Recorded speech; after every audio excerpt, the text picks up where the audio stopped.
ان کی عزت میں ایسا اضافہ نہ کرو کہ تم ان کو ولایت کے مقام سے اٹھا کر ربوبیت کے مقام پہ رکھ دو.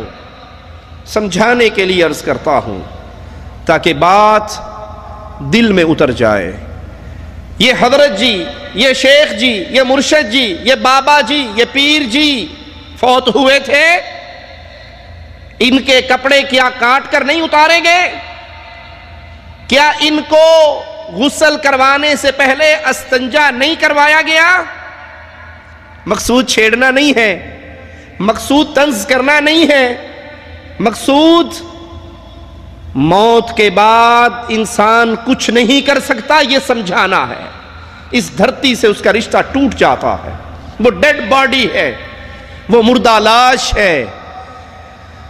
غسل دینے والوں سے پوچھو، یہ اپنے ہاتھ پہ دستانہ چڑھا کر کیا اس کا استنجا نہیں کرواتے؟ کیا اس کا پیٹ دبا کر اس کی گندگی نہیں نکالتے؟ یہ سمجھنے والوں بابا جی سب کچھ کر سکتے ہیں. ارے یہ سب کچھ کر سکتے ہوتے استنجا تو خود ہی کر لیتے، وہ تو کسی سے نہ کرواتے. وضو تو خود ہی کر لیتے، غسل تو خود ہی کر لیتے، کفن خود ہی پہن لیتے. آج جس کو تم نے مشکل کشا سمجھا ہے، حاجت روا مانا ہے، اللہ کے واسطے سوال کرتا ہوں، یہ 4 کندھوں کا محتاج تھا جنازہ اٹھتے وقت یا نہیں تھا؟ عقل کو استعمال تو کیجئے. رب نے یہ کھوپڑی استعمال کرنے کے لیے دی ہے، یہ 4 کندھوں کا محتاج نہیں تھا؟ آج تو اس کے لیے بہت کچھ ثابت کر دیا گیا. یہ مرنے کے بعد بھی یہ کچھ کر سکتا ہے. جب اس کا جنازہ قبرستان کی طرف جا رہا تھا، رہتی دنیا تک سوال ہے، اپنے قدموں پہ خود چل کر گیا تھا یا لوگوں کے کندھوں پہ سوار ہو کر گیا تھا؟ اللہ کے لیے سوچئے. ابھی تو کہتے ہیں بابا جی اپنے دربار کی بھی حفاظت کرتے ہیں، دربار پہ آئے ہوئے مریدوں کی بھی حفاظت کرتے ہیں. ملفوظات احمد رضا خان بریلوی میں عبد الوہاب شعرانی کا قصہ نقل ہے. یہ امام صاحب چلے بدوی کبیر کی زیارت کے لیے. راستے کے اندر کسی چھوکری پہ نظر پڑ گئی جو کسی تاجر کی کنیز تھی. اس کے بعد نظریں جھکا لی. یہ دربار پہ آئے. وہ بابا جی جو قبر میں دفن ہیں، یاد رکھنا، جنہوں نے اپنا استنجا خود نہیں کیا، جنہوں نے اپنا غسل خود نہیں کیا، جنہوں نے اپنا کفن خود نہیں پہنا، جو خود چل کر قبرستان نہیں آئے، یہاں تک اتنے مجبور تھے. وہ جو لوگ قبر پہ مراقبہ کر کے بیٹھے تھے ان سے بار بار پوچھتے تھے، عبد الوہاب آ گیا، عبد الوہاب آ گیا. جب یہ آئے تو پیر صاحب ان سے پوچھتے ہیں، وہ تمہیں پسند آ گئی؟ جیڑی کڑی تو نظر پئی سی چنگی لگی ہے؟ کہنے لگا ہاں جی پسند آ گئی. پیر سے کیا چھپانا، مرشد سے کیا پردہ. کہا جاؤ ہم نے تجھے دے دی، جاؤ تجھے دے دی. عبد الوہاب صاحب کہتے ہیں میں نے دل میں سوچا وہ کسے ہور دی سی دین میں نوڈے ہے، وہ تو کسی اور کی تھی، بابا جی مجھے ہیبا کر رہے ہیں، یہ کیا چکر ہے. ابھی یہ سوچ ہی رہا کہ وہ تاجر، کنیز والا تاجر قبر پہ آیا اور کہا بابا جی ہم اس کنیز کو آپ کے دربار پہ ہیبا کرتے ہیں. بابا جی نے کہا اب دیر کاہے کی ہے، اس کو پکڑو، سامنے والے حجرے میں لے جاؤ اور اپنی حاجت پوری کر لو. انا للہ و انا الیہ راجعون. جو مراقب تھے ان سے وہ کہنے لگے شعرانی صاحب کو کہ تمہارا بار بار بابا جی پوچھ رہے تھے کہ عبد الوہاب آ گیا. انہوں نے کہا بابا جی کو میرا پتہ ہے. کہا جب مرید اپنے گھر سے نکلتا ہے تو بابا جی فرماتے ہیں اس کی حفاظت کرنا میرے ذمے ہو جاتی ہے. اگر اس کی کوئی چیز گر جائے، گم ہو جائے، اس کا ذمہ دار بھی میں ہوں. اپنے بابوں کو یہ مقام دینے والوں، اپنے پیروں فقیروں کو مرنے کے بعد یہ اتھارٹی دینے والوں، ان کے کپڑے کاٹنے کی ضرورت کیوں آئی؟ آئیے اللہ کی کتاب سے ان سارے دعووں کا پوچھتے ہیں کہ لوگوں نے کہہ رکھا ہے، اعلان کر رکھا ہے، بابا اپنے قبر پہ لگے ہوئے درختوں کی بھی حفاظت کرتا ہے، حالانکہ یہ اپنے اس دعوے میں جھوٹے کیسے ہیں؟ آپ انڈیا پاکستان کے کسی دربار پہ چلے جائیں، کسی دربار پہ جو چندہ رکھنے کے لیے باکس ہوتا ہے نا، اس پہ آپ کو پتہ کیا لکھا ہوا ملے گا؟ نذرانہ اپنے ہاتھ سے ڈالیں، کسی کو نہ دیں۔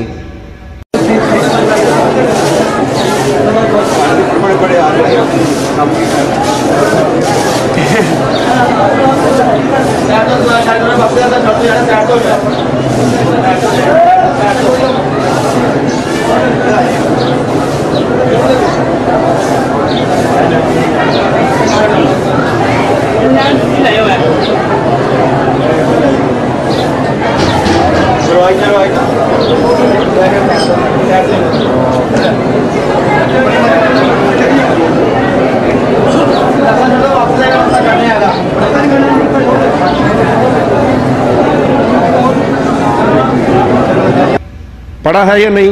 نذرانہ اپنے ہاتھ سے ڈالیں، کسی کو نہ دیں۔ کیوں؟ انہیں پتا ہے کہ جو یہ ملنگ بیٹھے ہیں، لیتے بابے کے نام پہ ہیں، ڈالتے اپنی جیب میں ہیں، اور بابا تھلے پہ آویندہ رہنا، چوڑو چوری کرنڈے ہو، میں کچھ کرتے نہیں سکتا، میرے نام پہ آیا ہے، خود کھا رہے ہو، اچھا اللہ ہی پوچھے گا، میں تو کچھ نہیں کر سکتا۔ اور جو وہ چندہ خود ہاتھ سے ڈالنے کا حکم ہوتا ہے، اس باکس پر بھی ایک بڑا سارا تالا لگا ہوا ہوتا ہے۔ دیکھا ہے یا نہیں دیکھا؟ تالا لگا ہے۔ قربان جائیں حضرات آپ کے عقائد پر، آپ تو فرما رہے تھے بابا اپنی قبر پہ آنے والے مریدوں کو جانتا ہے، بابا قبر پہ لگے ہوئے درخت ہلانے کی اجازت نہیں دیتا، یہ تالا کیوں لگایا ہے؟ کہتا بھابی بڑے خبیث نے چوری کر جاندے نے تاں لایا ہے۔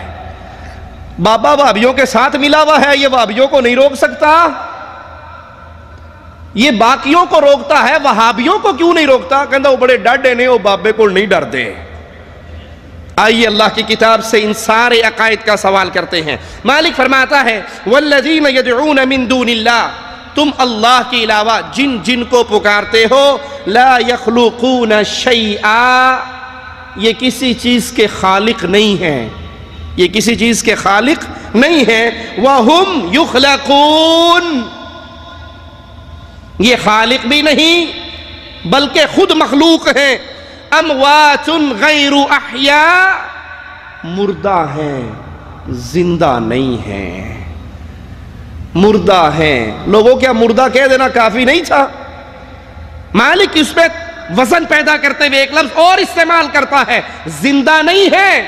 وما یشعرون ایان یبعثون، تم تو یہ سمجھتے ہو یہ سب کچھ کرنے دھرنے والے ہیں، اور اللہ کہتا ہے ان کو تو یہ بھی نہیں پتا اٹھایا کب جانا ہے، اٹھایا کب جانا ہے یہ بھی ان کے شعور میں نہیں۔ الہکم الہ واحد، تمہارا الہ معبود برحق سچا اللہ، سچا غوث اعظم، سچا داتا وہ ایک ہے، جو فرش میں دفن ہوا وہ نہیں، جو اپنے عرش پر مستوی ہے وہ ہے، جو مر کے من و مٹی کے نیچے چلے گئے، ان کے اختیار میں کچھ نہیں۔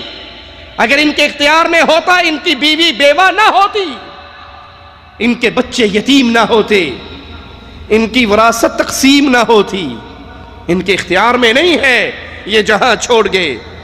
صحیح بخاری میں ہے فاروق اعظم رضی اللہ عنہ وارضاہ کے دور میں قحط سالی ہوئی، امیر عمر سیدنا عباس کو لے کر آئے اور دعا کرتے ہیں اللہ سے، اے اللہ جب تک ہمارے نبی زندہ تھے وہ تیرے حضور ہمارے لیے دعائیں کرتے تھے، تو ان کی دعا کو سن کر ہمیں پانی پلا دیتا تھا، بارش برسا دیتا تھا۔ آج نبی تو اللہ تیرے پاس آ چکے ہیں، تیری جنتوں میں جا چکے ہیں، ان کی قبر جنت کا باغ بن چکا ہے، ہمارے درمیان موجود نہیں ہے، ہم ان کے چچا کو لے کر آئے ہیں، عمر میں، علم میں، عمل میں، تقوی میں، بزرگی میں بڑے ہیں، اللہ اب یہ ہمارے لیے سوال کریں گے، تو ان کا سوال اور دعا کو سن کر ہم پر بارش برسا دے۔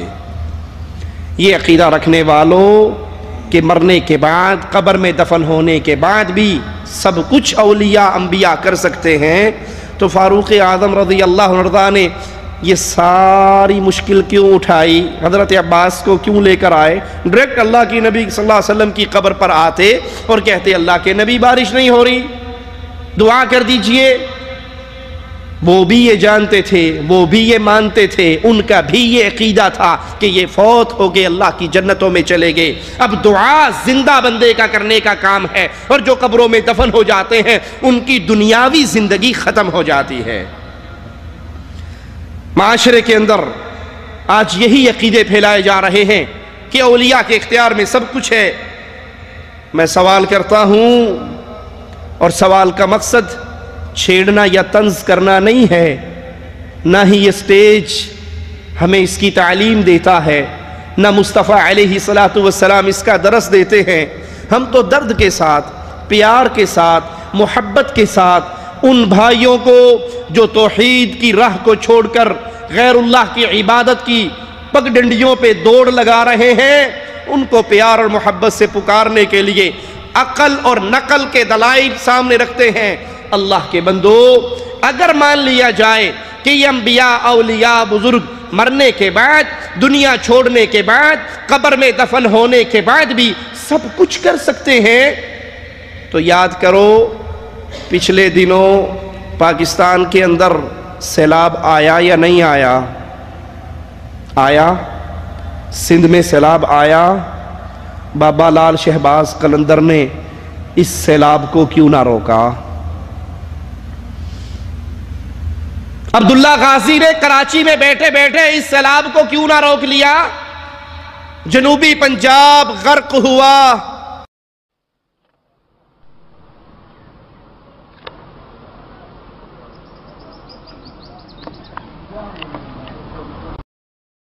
بابا فرید کا دربار چاچڑا غرق ہوا، پنجاب کے بابے، سندھ کے بابے، بلوچستان کے بابے، کراچی کے بابے، ڈیرہ غازی خان کے بابے کہاں گئے؟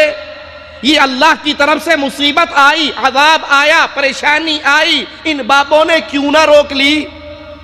بلکہ کتنے ہی وہ بزرگ ہیں جن کے اپنے دربار بھی اس سیلاب کی نظر ہو گئے، غرق ہو گئے۔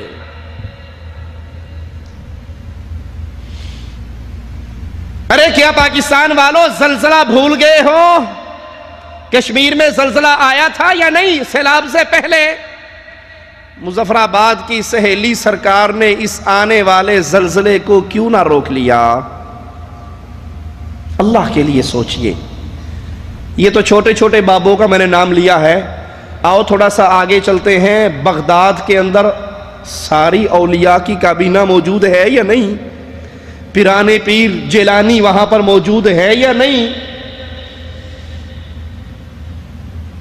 الیاس قادری صاحب اپنی ایک تقریر میں بار بار کہتے ہیں یا غوث عبد القادر، یا غوث عبد القادر، غوث اعظم پیر عبد القادر جیلانی۔ تو ان کا ایک مرید سوال کرتا ہے، اعلیٰ حضرت آپ نے بار بار کہا ہے غوث اعظم پیر جیلانی، تو پیر جیلانی تو بغداد میں دفن ہیں، ہم کراچی میں بیٹھے ہیں، تو کیا ہماری وہ بات سن رہے ہیں؟